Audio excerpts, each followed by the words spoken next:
तर बघा, अधिक महिना संपेपर्यंत गीतेतील हा एक खूप जास्त महत्त्वाचा अध्याय पठण करायचा आहे रोज. साक्षात भगवान विष्णू मात्र नक्कीच दर्शन देतील आणि गीतेची नावे सुद्धा पठण करायची आहे. हाच अध्याय तुम्ही नित्यसेवेमध्ये सुद्धा पठण करू शकता. हॅलो नमस्कार, मी गायत्री पाटील सर्वांचे अगदी मनापासून स्वागत करते आपल्या यूट्यूब चॅनलवर. सर्वांना श्री स्वामी समर्थ. तर अधिक मास सुरू झालेला आहे. बऱ्याच घरांमध्ये सेवा होतात. प्रत्येकाला सगळ्या सेवा करणं शक्य होईल असं नाही, पण या संपूर्ण अधिक मासामध्ये आपल्याला काहीच सेवा करणं जरी शक्य झालं नसेल तरी ह्या 8 ते 10 दिवसांमध्ये तुम्हाला जास्तीत जास्त सेवा करायची आहे. आणि जर काही करणं शक्य झालं नाही तरी सुद्धा तुम्ही भगवद्गीतेतील हा एक खूप जास्त महत्त्वाचा अध्याय तुम्ही नक्कीच या अधिक मासमध्ये पठण करू शकतात. हा अध्याय आपण अधिक मासात का पठण करत असतो तर बघा, अधिक मास आपल्याला काय सांगून जातो तर अधिक मास हा आपल्याला भोग संपवण्यासाठी आणि पुण्यफळ कमवण्यासाठी आलेली एक संधी असते, लॉटरी तिकीट असते. अधिक मास हा भगवान कृष्णांच्या अंमलाखाली आलेला आहे. त्याला आपण पुरुषोत्तम मास असं म्हणत असतो. म्हणून आपण जेव्हा गीतेचा 15वा अध्याय वाचतो त्याला पुरुषोत्तम योग असं म्हटलं गेलेलं आहे.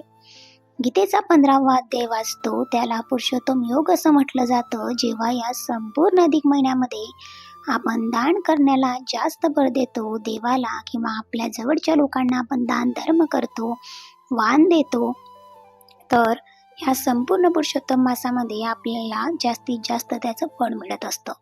त्याच पद्धतीने या संपूर्ण पुरुषोत्तम मासामध्ये जास्तीत जास्त सेवा करण्याला सुद्धा आपण अट्टहास केला पाहिजे, किंवा आपला अट्टहास मात्र सेवा करायचा आहे की काहीही झालं नाही तरी थोडं तरी मी करते आहे ना, किंवा थोडं जरी माझ्याकडनं झाली ना सेवा, तरी ते सेवा मला आयुष्यभरासाठी अधिकाधिक असे, जेवढी जास्त तुम्ही सेवा कराल तेवढं जास्त पुण्यफळ मिळवून देण्याचा मात्र हा काळ असतो, ही वेळ असते. ही लॉटरी तिकीट आपल्याला मिळालेलं आहे आणि आपण ते घ्यायचं का नाही हे आपण ठरवायचं आहे.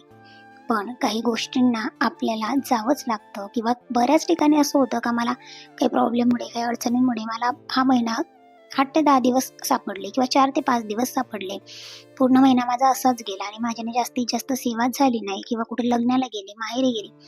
पण अशा वेळेस तुम्ही ह्या सेवा करू शकतात. आणि या संपूर्ण अधिक महिन्यामध्ये आपल्याला पुण्यफळ हवं असतं, कारण हा संपूर्ण अधिक महिना हा अध्यात्मासाठी, दान धर्म करण्यासाठी आणि गंगेवर स्नान करण्यासाठी खूप जास्त महत्त्वाचा मानला जातो.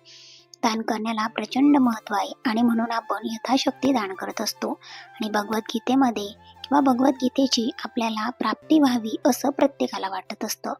पण आपल्या संसारिक अडचणीमुळे आपल्याला सगळं शक्य होईल असं नाही. पण या संपूर्ण अधिक महिन्यामध्ये आपण जर गीतेचा 15वा अध्याय आणि गीतेची 18 नावे तुम्ही एवढं जरी पठण केलं ना, तरी तुम्हाला संपूर्ण भगवद्गीता पठण केल्याचं फळ मिळेल, जे की मी दररोज नित्यसेवेमध्ये पठण करत असते. तर हा अधिक महिन्यात आपण संपूर्ण भगवद्गीता न वाचता फक्त आणि फक्त आपण 15वा अध्यायच का वाचतो तर बघा, त्या 15वा अध्यायालाच पुरुषोत्तम योग असं म्हटलं जातं.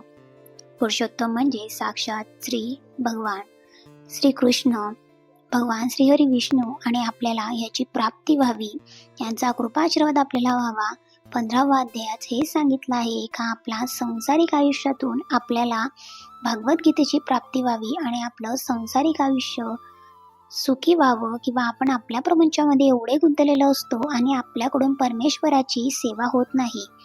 म्हणून श्रीकृष्णाने त्याबद्दलची माहिती सांगितलेली आहे ह्या 15वा अध्यायामध्ये, का त्याचा संसार करायचा आहे आणि आपण त्यामधून श्रीकृष्णाला कसं जवळ करायचं आहे, आपण कसं संसार करू शकतो, भगवद्गीतेची प्राप्ती आपण कशी करू शकतो, ज्याला आपण पुरुषोत्तम योग असं म्हणतो, ज्याला आपण संपूर्ण भगवद्गीतेचं फळ या 15वा अध्यायामध्ये आपल्याला मिळत असतं, जे की अगदी 3 ते 4 मिनिटांमध्ये वाचून होतो. आपण कितीही अडचणीत असाल, आपल्याला दोष असतील, तर परमेश्वराची आपल्याला प्राप्ती व्हावी, आपल्यातील सर्वच दोष कमी व्हावे, म्हणून तुम्ही नित्यसेवेमध्ये 15वा अध्याय एकादशीला पठण करू शकतात.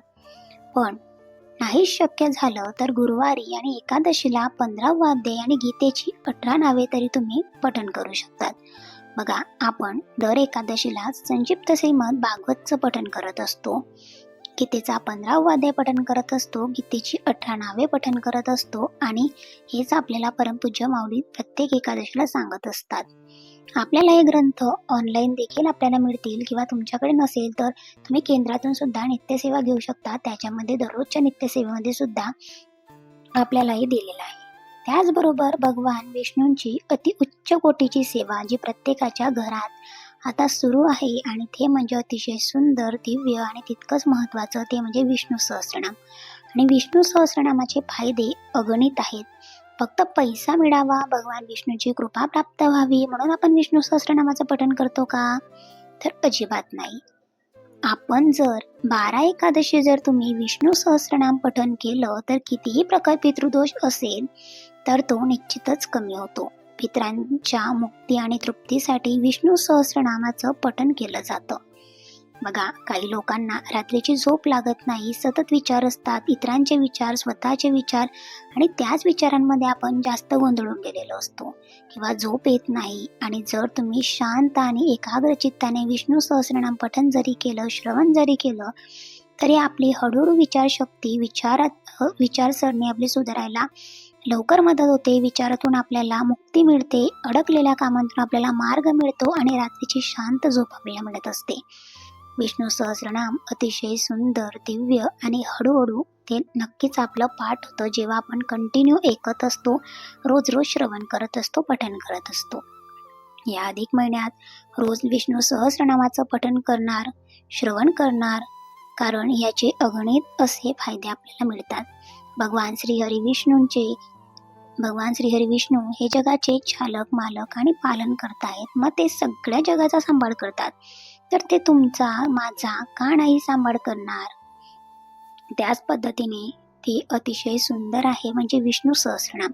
आणि ज्यांना खरंच विष्णू सहस्त्रनाम पठण करणं शक्य होत नाही, बघा काय होतं ना, आपल्या रोजच्या संसारिक आयुष्याच्या धकाधकीच्या जीवनात आपल्याला दररोज विष्णू सहस्त्रनाम करणं शक्य होत नाही. तर अशा वेळेस आपण एक श्लोकी विष्णू सहस्त्रनाम जे आहे ते पठण करू शकतो. बघा, या जो एक श्लोकी विष्णू सहस्त्रनाम आहे ना, हा सुद्धा तुम्ही दररोज जर 11 वेळा पठण केला ना, तर निश्चितच तुम्हाला विष्णू सहस्त्रनामाचं फळ मिळत असतं. बघा, ओम नमस्त्वदंताय सहस्रमूर्ते सहस्रपादा शिशोर्भावे सहस्रनामे पुरुषाय शाश्वते सहस्रकोटी युगधारणे नमः. हा श्लोक तुम्ही जर 11 वेळा पठण केला, दररोज 11 वेळा, तर तुम्हाला निश्चितच विष्णू सहस्त्रनाम पठण केल्याचं फळ मिळत असतं. त्याचबरोबर हा मंत्र जर तुम्ही रोज रात्री एकदा विष्णू सहस्त्रनाम वाचल्याचं पुण्य आपल्याला हवं असेल तर आपल्यास त्याचं पुण्य लाभतं आणि आपल्या दिवसभरातील आपल्याकडून होणाऱ्या छोट्या छोट्या चुकांचं माफी होते, परिमार्जन होतं. यासाठी आपण विष्णू सहस्त्रनामाचा हा श्लोक दररोज रात्री 1 वेळा तरी झोपण्याच्या आधी म्हणावा, कारण याचा उल्लेख विष्णू सहस्त्रनामामध्ये सुद्धा केलेला आहे. आणि त्यामध्ये अजून एक श्लोकी आहे, ते म्हणजे रामरक्षेमध्ये आहे. राम रामेति रामेति रमे रामे मनोरमे सहस्रनाम तुतुल्यम राम रामे रामते. हे सुद्धा याच विष्णू सहस्त्रनामामध्ये दिलेलं आहे. याचं सुद्धा तुम्ही पठण करू शकतात. आणि याच अधिक मासाचं अवचित्त साधून ही सेवा तुम्हाला जास्तीत जास्त करायची आहे. आपल्या आयुष्यातील अडचणी किंवा आपण जे काही विचार करतो, तर आपल्याला श्रीकृष्णाची प्राप्ती व्हावी म्हणून, भगवद्गीतेची प्राप्ती व्हावी म्हणून आपण या अधिक मासामध्ये या सेवा करतो. आपण या मनुष्य जन्माला येऊन आपल्याकडनं जन्मजन्मांतरीचे जे काही पाप दोष असतील किंवा आपण जे काही भोग घेऊन आलेला आहे ते संपवण्यासाठी आणि आपला हा मनुष्य जन्म सार्थकी लावण्यासाठी आपल्याला ह्या सेवा केल्या पाहिजे.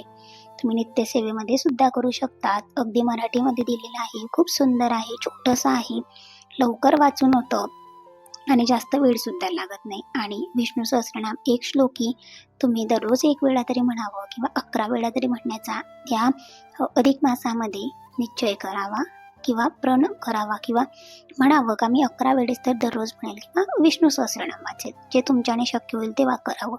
प्रत्येकाच्या घरामध्ये भगवान श्रीहरी विष्णूंची जर तुम्हाला माता लक्ष्मीची कृपा हवी असेल तर विष्णू सहस्त्रनाम तुम्हाला वाचलं गेलं पाहिजे, जेणेकरून माता लक्ष्मीची कृपा तुमच्यावर निश्चित राहील. आजचा ब्लॉग तुम्हाला कसा वाटला नक्की कमेंट्स करून सांगा. तुम्ही जर आपल्या चॅनलवर नवीन असाल तर चॅनलला सबस्क्राईब करा, जेणेकरून तुम्हाला असे छान छान डेली ब्लॉग्स आपल्या यूट्यूब चॅनल बघता येतील. जेवढे दिवस तुमच्याकडे राहिलेले आहेत 8 ते 10 दिवस तेवढ्या दिवसामध्ये नक्कीच तुम्ही गीतेचा 15वा अध्याय आणि 18वे नक्कीच पठण करा.